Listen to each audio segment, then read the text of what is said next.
So here's a little before shot of the MTD here, and I've been romping it pretty hard.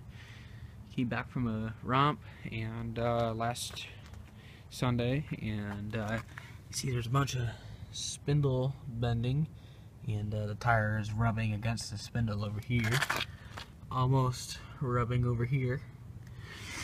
This tire has like a cut in the sidewall, or it's got a leaking bead, but it goes flat maybe an hour. Everything else, like all this works awesome. The clutch for the winch and the winch itself is working amazing. I need to get some better rope for it, but it still pulled a 110 out of a creek. I pretty much used the whole length of rope, which is probably 40 feet.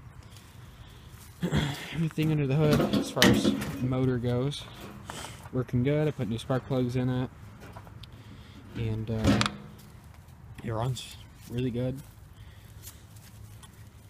Back tires are holding air just fine. I got a couple pretty good rim shots. I'd not say like bent, but they're just scratched up pretty good from where they've really been hogging up on the rims, on the rocks. I mean, same with over here, and a little bit of body damage, I guess, up here.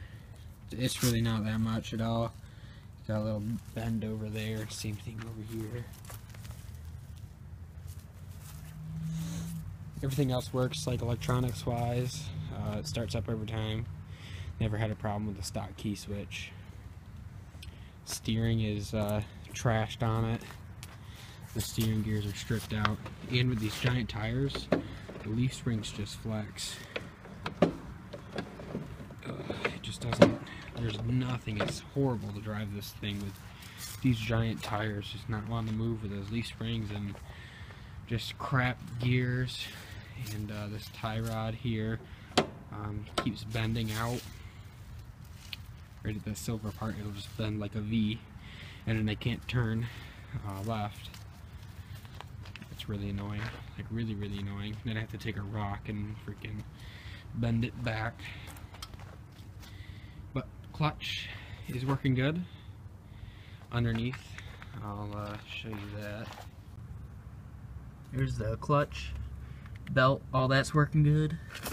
See the 930 right there, it's got some good hits on it as far as the scratches go.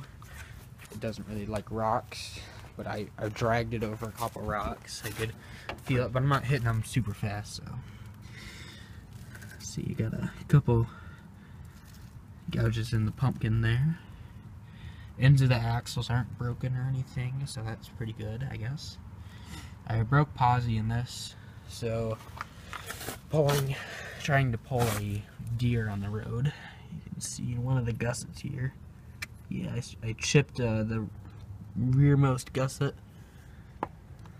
but it just spins one wheel. I'm not sure what broke. I think it's just the welds on my on the spider gear pin. I think I just broke those welds, but yeah, there's a lot I want to change on this. Just a quick overview on changes. Put the back tires on the front and get new back tires. I want to widen the rear end. I have a new axle sitting in there. I'll get to that in a different video. I want new front suspension, all new steering, and new exhaust. And that's just kind of stuff I want to do. I'll have videos and all that, videos for all that, and everything. Probably need a new battery, but this one's working pretty good. Sooner or later I'll need a new one. New shifter. So we just need to get a tear down, get the junk front tires and spindles and axle, all that, get cleared out. New rear end's going in. Got an 820. 820's going in there, and not super huge tires because I want to really keep it low to the ground. But the front stance will probably be about the same, but you can see how much wider the front is from the rear, so I don't really like that. I want to extend these tires out so they track up the same with the fronts, which are only about 2 to 3 inches. So instead of being here, maybe they'll come out 2 to 3 inches, and I'll put a fender flare on it or something. But yeah, so this thing works really good. Really proud and happy of it, and just needs to get rebuilding and get a couple videos of it getting tore down. Alright, MTD teardown. Let's do it.